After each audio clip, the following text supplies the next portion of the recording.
How to fix Easy Red 2 crashing on Steam. First, you want to go to your library and open up the Properties window of your game by right-clicking and go to Properties.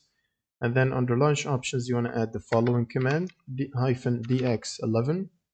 Go to Installed Files and click on Verify Integrity of Game Files.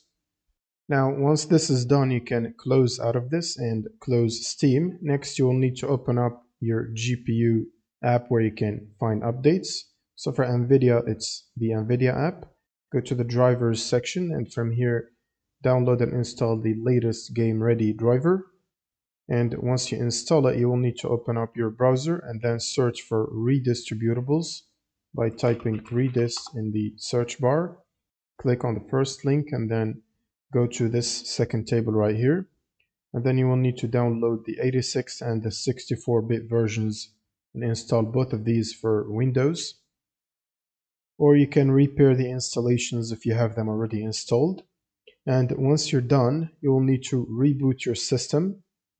And before launching the game, you should run Steam as admin. Now when you launch the game, that should fix the crashing issue. Thanks for watching and subscribe.